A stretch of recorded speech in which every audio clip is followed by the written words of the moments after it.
तुम इसलिए तो खंडित हो, टुकड़े टुकड़े हो। और जब तक तुम अखंड न हो जाओ तब तक प्रभु के चरणों में चढ़ने के योग न हो सकोगे। वहां तो अखंड ही चढ़ेगा। इस अखंडता के कारण ही बहुत पुरानी प्रचलित धारणाएं हैं। इस्लाम में एक धारणा है कि अगर कोई आदमी मर जाए और मरने के पहले उसका हाथ टूट गया हो या अंगुली कट गई हो या कोई ऑपरेशन हुआ हो तो वो परमात्मा के चरणों में पहुंचने के योग्य न रह जाएगा। इसलिए मुसलमान डरता है ऑपरेशन कराने से। कराता भी है तो भी अपराध भाव अनुभव करता है कि वो परमात्मा का अयोग्य हुआ जा रहा है। पख्तूनिस्तान में पख्तून ऑपरेशन भी कराते हैं तो अगर उनका हाथ कट गया तो हाथ को संभाल के रखते हैं। मरते वक्त उनकी कब्र में उनके साथ वो हाथ रख दिया जाता है ताकि परमात्मा के सामने जब वो जाएं तो अधूरे ना हो। ये बात तो बड़ी महत्वपूर्ण है, लेकिन इसका अर्थ बड़ा गलत ले लिया गया। परमात्मा के सामने तुम अखंड ही पहुंच सकोगे, ऐसी धारणा हिंदुओं में भी है। तुमने कहानियां सुनी होंगी कि अगर यज्ञ में जब आदमी की बलि दी जाती थी तो सर्वांग आदमी खोजा जाता था। अगर जरा सी अंगुली भी कटी हो तो यज्ञ में आहुति के योग्य न था।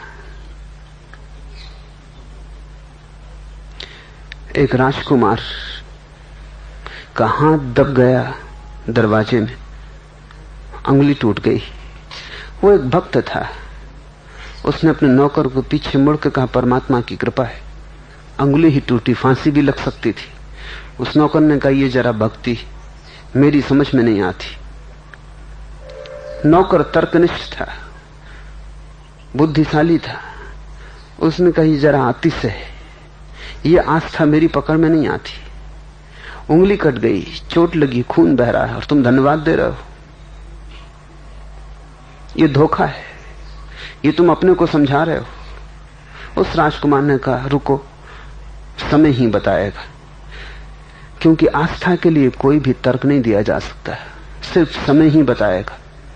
समय ही बता सकता है कि आस्थावान सही था या गलत था, कोई और दूसरा प्रमाण नहीं हो सकता। शिकार को दोनों गए थे, मार्ग भटक गया और जंगल में कुछ अवधूतों ने उन्हें पकड़ लिया जो आदमी की बलि देना चाहते थे। जब उन्होंने राजकुमार को बलि के लिए खड़ा किया तो देखा कि उसकी एक अंगुली कटी है। तो उन्होंने कहा, यह आदमी बेकार है, यह हमारे किसी काम का नहीं।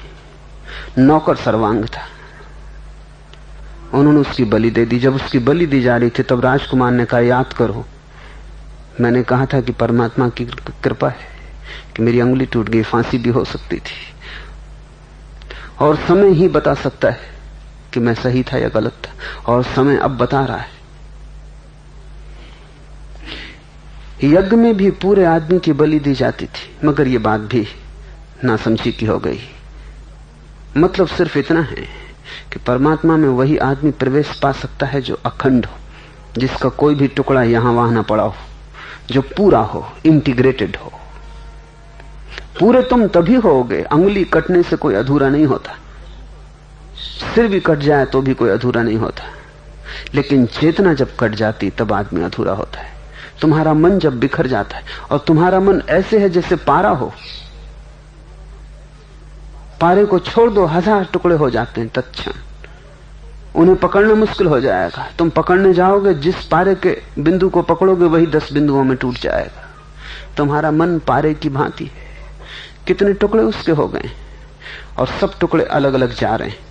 अगर तुम ठीक से अपने भीतर जागरूक हो जाओ तो तुम देखोगे, एक मन उत्तर जा रहा है, एक पूरब जा रहा है, एक पश्चिम जा रहा है, एक दक्षिण जा रहा है, एक धन पाना चाहता है, एक धर्म पाना चाहता है, सब तरफ जा रहे हैं। मुल्ला नसरुद्दीन पत्नी की तलाश में था, चाहता था बहुत सुंदर स्त्री मिल जाए, लेकिन जब शादी करके लौटा तो एक बहुत कुरूप स्त्री ले आया। तो मित्रों ने उससे पूछा कि ये तुमने क्या किया? उसने कहा, बड़ी मुसीबत हो गई। जिस आदमी के घर में लड़की को देखने गया था, उस आदमी ने मुझसे कहा कि मेरी 4 लड़कियां हैं। पहली लड़की की उम्र 25 साल है और उसके लिए मैंने 25,000 रुपए की दहेज की व्यवस्था कर रखी। वो लड़की बड़ी सुंदर थी, लेकिन मैंने उस आदमी से पूछा कि तुम्हारी और लड़कियों के संबंध में क्या खबर है। तो कहा दूसरी लड़की की उम्र 30 साल है, उसके लिए मैंने 30,000 की व्यवस्था कर रखी। तीसरी की उम्र 35 साल है, उसके लिए मैंने 35 की व्यवस्था कर रखी। और वो आदमी डरा चौथी की उम्र बताने में, लेकिन मैंने पूछा तुम चौथी के संबंध में भी निसंकोच कहो। उसने कहा उसकी उम्र 50 साल है और मैंने उसके लिए 50,000 की व्यवस्था कर रखी। तो मुल्ला नसरुद्दीन ने कहा कि मुझे पता ही नहीं कैसे मेरे मुंह से निकल गया। मैंने उससे पूछा और लड़की नहीं है तुम्हारी जिसकी उम्र 60 साल हो? और मैं 50 वर्ष की औरत से शादी करके घर लौट आया। ये तो रास्ते में ही मुझे पता चला कि ये मैंने क्या कर लिया। लेकिन मन बहुत खंड है, एक खंड सौंदर्य को मांगता है, एक खंड धन को मांगता है। इसलिए तुम अपने मन पर भरोसा मत करना। तुम कुछ लेने जाओगे, कुछ लेके लौट आओगे। और तुम्हें बहुत बार ऐसा हुआ है कि बाजार तुम लेने कुछ गए थे और लेके तुम कुछ लौट आए। इस पृथ्वी पर भी तुम कुछ और ही लेने आते हो और कुछ और ही लेके लौट जाते हो। तुम अपने मन पर भरोसा मत करना। तुमने अगर अपने मन का भरोसा किया तुम कहीं के न रह जाओगे। मन का भरोसा अगर तुमने किया तो तुम खंड खंड हो जाओगे, पारे की तरह टूट जाओगे। संयम का अर्थ है मन का भरोसा छोड़ देना, मन की मत सुनना। मन के पीछे जो साक्षी छिपा है उसकी सुनना। और साक्षी की तुम सुनोगे तो तुम याद रख सकोगे कि तुम क्या पाने इस संसार में आए हो, क्या खरीदने आए हो बाजार में। वो याद तुम्हारा लक्ष्य बनेगी। तब तुम बहुत से रास्ते जो टूटते हैं अलग अलग दिशाओं में, उनको छोड़ने का सामर्थ्य रख सकोगे। संयम का अर्थ है सार के लिए असार को छोड़ने की क्षमता। व्यर्थ के लिए जिसका कोई मूल्य नहीं है, जिससे अंतिम कोई सिद्धि पूरी न होगी, जिससे जीवन में कोई आनंद, कोई शांति, कोई सत्य फलित न होगा, उसका भी टेम्पटेशन है, उसकी भी बड़ी उत्तेजना है, वो भी आकर्षित करता है। और तुम कई बार कहते हो कि क्या हर्जा है, रास्ते से उतर के इस फूल को थोड़ा तोड़ लें फिर रास्ते पे आ जाएंगे। लेकिन फूल को तोड़ने जब तुम उतरते हो और 4 कदम तुम फूल की तरफ चलते हो, तब और भी फूल हैं आगे और तुम्हारी यात्रा बदल गई।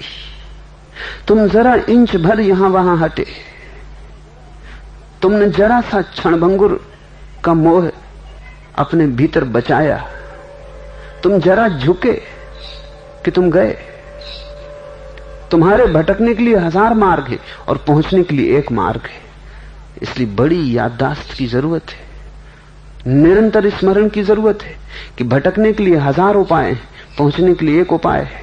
भटकाने वाले करोड़ हैं, पहुंचाने वाला एक है। भटकना चाहो तो कोई अंत नहीं है, जन्मों जन्मों तक भटकते रहो।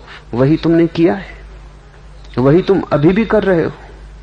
पहुंचना हो तो एक मार्ग है। स्मरण रखना, सत्य अनंत नहीं है, सत्य एक है, असत्य अनंत है। उनकी कोई गिनती करनी संभव नहीं। पाने योग्य एक है, छोड़ने योग्य अनंत है। तुमने अगर कभी बच्चों की पहेलियां देखी, पजल्स, जिनमें बच्चों के लिए बहुत से रास्ते होते, द्वार एक होता है निकलने का या जाने का, भटकाने के लिए बहुत से रास्ते होते हैं जो लगते बिल्कुल रास्ते जैसे, लेकिन जब तुम चलते हो उन पर तो तुम पाते हो कि आके आके दरवाजा बंद हो गया, कहीं निकल नहीं पाते। जिंदगी भी वैसी ही एक पहेली है, और बच्चों की पहेलियां तो बहुत छोटी होती, एक कागज पे बनी होती। जिंदगी की पहेली अंतहीन है, न उसका कोई आदि है न कोई अंत है, बड़ी पहेली है। इसलिए तो गुरु का मूल्य है, क्योंकि पहेली इतनी बड़ी है। अगर तुम अपने ही सहारे खोजने की कोशिश किए और अगर तुम अपने ही हाथ से चलते रहे तो तुम 1000 बार भटकोगे। और तब खतरा यह है कि कहीं 1000 बार भटक के तुम ये ना समझ लो कि निकलने का कोई रास्ता ही नहीं है। कहीं तुम निराश ना हो जाओ, कहीं तुम हताश होकर बैठ ही ना जाओ। खतरा यह भी है कि कहीं भटकते भटकते भटकना तुम्हारी आदत ना हो जाए, क्योंकि जिस काम को हम बहुत बार करते हैं उसे हम करने में कुशल हो जाते हैं, वो काम कोई भी हो। अगर तुम बहुत बार भटकते हो तो तुम भटकने में कुशल हो जाते हो। तुम इतने कुशल हो जाओगे भटकने में कि ठीक रास्ता तुम्हारे सामने पड़ेगा तो तुम उससे बच ही जाओगे। तो गुरु का अर्थ केवल इतना ही है कि जिसने द्वार पा लिया हो और जो तुम्हें भटकने से रोके, और जो तुमसे कहे कि वो रास्ता कितना ही प्रलोभन वाला दिखाई पड़ता हो, कहीं पहुंचाता नहीं। आखिर में तुम दीवार पाओगे, वहां कोई द्वार नहीं।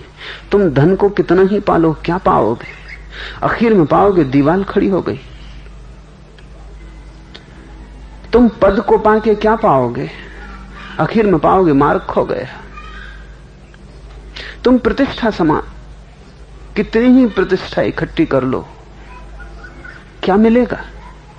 जिनसे तुमने प्रतिष्ठा पाई उनके पास ही कुछ नहीं, वो तुम्हें क्या दे सकेंगे? जिनका खुद का कोई मूल्य नहीं है, उनके मंतव्य का क्या मूल्य होगा? तुम किससे पूछते फिर रहे हो? तुम किसकी आंखों में प्रतिष्ठा पाने के लिए उत्सुक हो? जिनके पास अपनी आंखें नहीं, जो अंधे हैं, उन्होंने अगर तुम्हारा सम्मान भी किया तो सम्मान में क्या मूल्य होगा? वो पानी का बबूला है, मिलेगा भी नहीं और फूट जाएगा। नानक कहते हैं संयम भट्टी। भट्टी भी बड़ा विचार के कहते हैं, क्योंकि संयम कोई फूलों की सेज नहीं है, आग है। मन तो चाहेगा फूलों की सेज, और संयम तो आग है, इसलिए मन संयम से बचता है। मन असंयम के लिए सब तर्क खोजता है और संयम के विरोध में तर्क खोजता है। मन असंयम को कहता है भोग, संयम को कहता है दुख, जबकि स्थिति बिल्कुल उल्टी है। भोग दुख है, क्योंकि जितना तुम भोगते हो उतना ही तुम सड़ते हो, और हर भोग तुम्हें विषाद में छोड़ जाता है। हर भोग के बाद तुम पाते हो कि तुम और भी टूट गए, तुम और भी विकृत हो गए। पहले ही तुम्हारे पास कुछ न था, जो था वो भी अब छीन लिया गया। हर भोग तुम्हें भिखारी बना जाता है, फिर भी मन कहता है भोग लो, समय भागा जा रहा है, कौन जाने फिर समय मिले या ना मिले। मन कहता है भोग लो, ये जीवन का अवसर फिर आए ना आए। लेकिन मन ये नहीं कहता कि संयम कर लो, ये जीवन का अवसर फिर आए ना आए। संयम कर लो, जीवन भागा जा रहा है, समय प्रतिपल चुकता जा रहा है। नहीं, मन समझाता है संयम के विपरीत, क्योंकि मन हमेशा सुख की आकांक्षा करता है। इसे थोड़ा गहरा समझ लें। मन सदा सुख की आकांक्षा करता है, लेकिन पाता सदा दुख है। ऐसा लगता है कि हर जगह दुख के दरवाजे पर सुख लिखा है। सुख देख के मन प्रवेश कर जाता है और भीतर दुख पाता है। और ऐसा लगता है कि हर दुख के दरवाजे पर जैसा सुख लिखा है, ऐसे हर सुख के दरवाजे पर दुख लिखा है।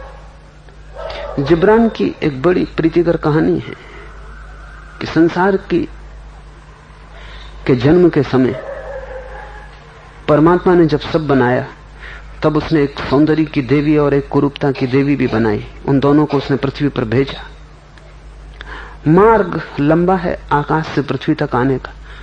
धूल से भर गए उनके वस्त्र, उनका शरीर, लंबी यात्रा थी।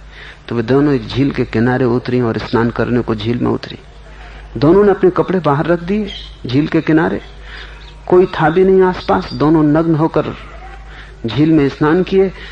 सौंदर्य की देवी तैरती हुई दूर तक निकल गई। तभी कुरूपता की देवी बाहर निकली। उसने सौंदर्य की देवी के कपड़े पहन लिए और भाग खड़ी हुई। जब सौंदर्य की देवी ने पीछे लौट कर देखा तो वो बड़ी हैरान हुई। देखा कि कपड़े तो जा चुके।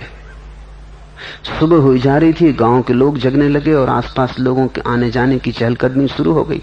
मजबूरी में सौंदर्य की देवी को कुरूपता के वस्त्र पहन लेने पड़े। और जिब्रान ने कहा है तब से सौंदर्य की देवी कुरूपता का वस्त्र पहने घूम रही और कुरूपता की देवी सौंदर्य के वस्त्र पहने घूम रही। ऐसा ही कुछ हुआ है। दुख सुख के वस्त्र पहने हुए घूम रहा है, असत्य सत्य के वस्त्र पहने हुए घूम रहा है और मन वहीं धोखा खा जाता है। वस्त्रों के भीतर विपरीत है। संयम का अर्थ है पहले तो तुम्हें दुख मालूम पड़ेगा। संयम का अर्थ है पहले तो बड़ी कठिनाई मालूम पड़ेगी। सुबह 5 बजे ही उठना चाहो तो कितनी कठिनाई हो जाती। सारा शरीर बगावत करता है, सारा मन इंकार करता है, कहता उठ लेना, कल जल्दी क्या है, आज बहुत सर्दी है। और सोना कितना सुखद है।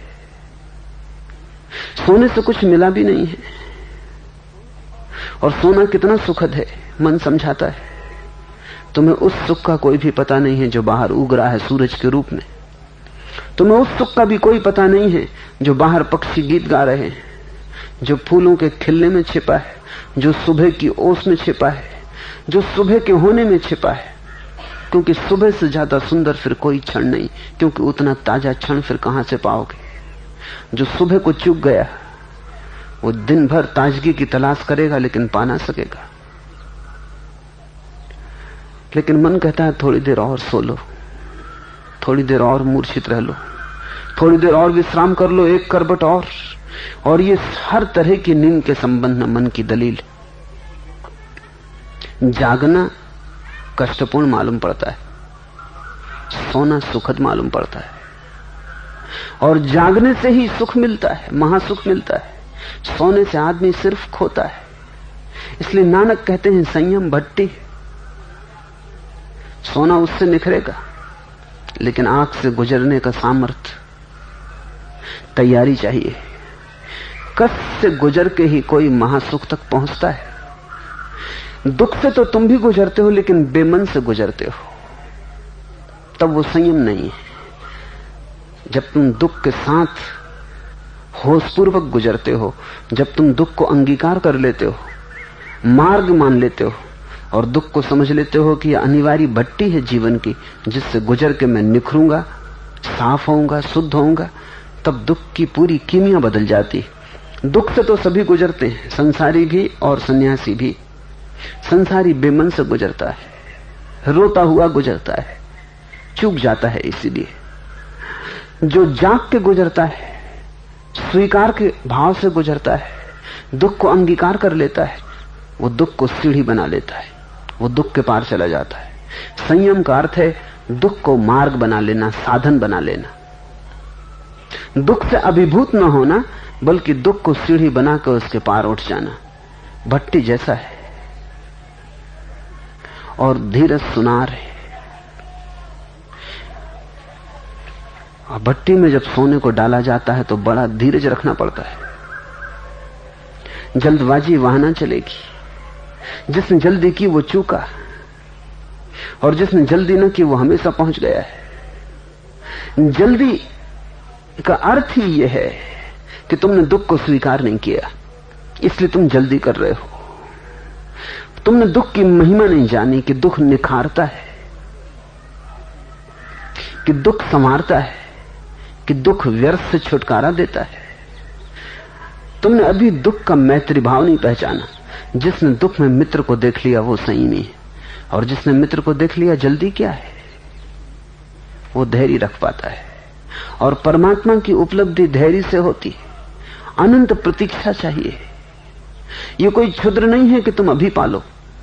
तुम बीज बोते हो, मौसमी फूलों के बीज 2 सप्ताह 3 सप्ताह में अंकुरित हो जाते, 6वें सप्ताह में तो फूल लग जाते, लेकिन 12वां सप्ताह पूरे होते होते पौधे नष्ट हो जाते। फिर तुम देवदार के वृक्ष लगाते हो जो 100 साल जिएंगे, 200 साल जिएंगे, 400 साल जिएंगे। फिर अमेरिका में ऐसे वृक्ष हैं जो 5000 साल पुराने हैं, उनको बढ़ने में बड़ा वक्त लगता है। सालों बीज दबा रहता है, तब कहीं अंकुरन होता है। मौसमी फूल जल्दी खिल जाते हैं। इस जीवन के जो क्षुद्र सुख हैं वो जल्दी मिल जाते हैं, मगर उतने ही जल्दी खो भी जाते हैं। ध्यान रखना इस गणित को, जितनी जल्दी मिलेगा उतनी ही जल्दी खो जाएगा।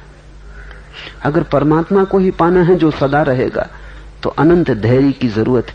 इसका यह अर्थ नहीं है कि अनंत काल बीतेगा तब तुम्हें मिलेगा। मिल तो एक भी क्षण में सकता है। लेकिन तुम्हें धैर्य रखने की अनंत क्षमता चाहिए।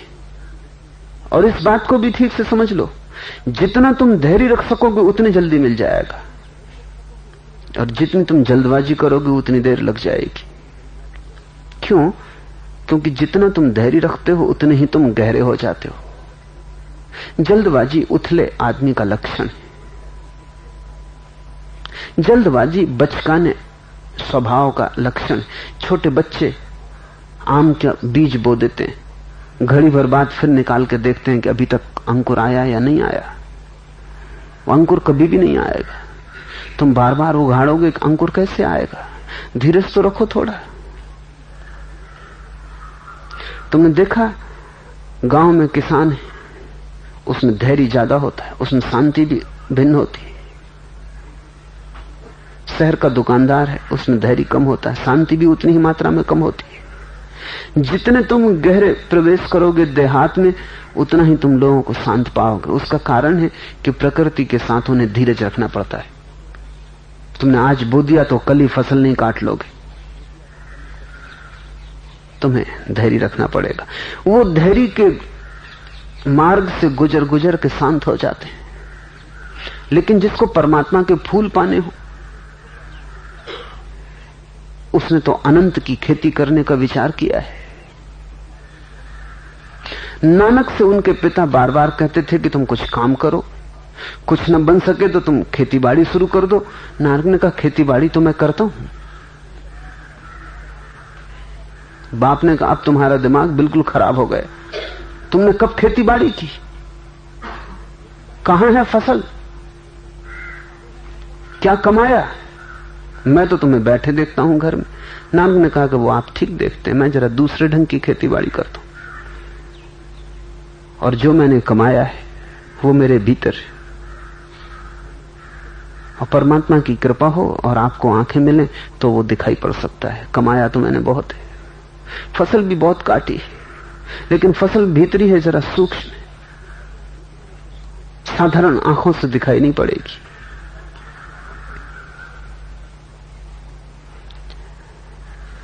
जो व्यक्ति धर्म के मार्ग पर गया है उसने अनंत की फसल काटनी चाहिए। उतना ही धैर्य भी चाहिए। धैर्य का अर्थ यह है कि तुम अपेक्षा मत करना। धैर्य का अर्थ यह है कब होगा ये मत पूछना, जब होगा उसकी मर्जी। जब हो जाएगा तब स्वीकार है। अनंत काल व्यतीत हो जाएगा तो भी तुम ये मत कहना कि मैं इतनी देर से प्रतीक्षा कर रहा हूं, अभी तक नहीं हुआ। एक बड़ी पुरानी हिंदू कहानी मुझे बहुत प्रीति कर रही है कि नारद स्वर्ग जा रहे हैं और उन्होंने एक बूढ़े सन्यासी को पूछा, कुछ खबर दबर तो नहीं पूछनी? तो उस बूढ़े सन्यासी ने कहा कि परमात्मा से मिलना हो तो जरा पूछ लेना कि कितनी देर और, क्योंकि मैं 3 जन्मों से साधना कर रहा हूं। वो बड़ा पुराना तपस्वी था। नानक ने कहा जरूर पूछ लूंगा।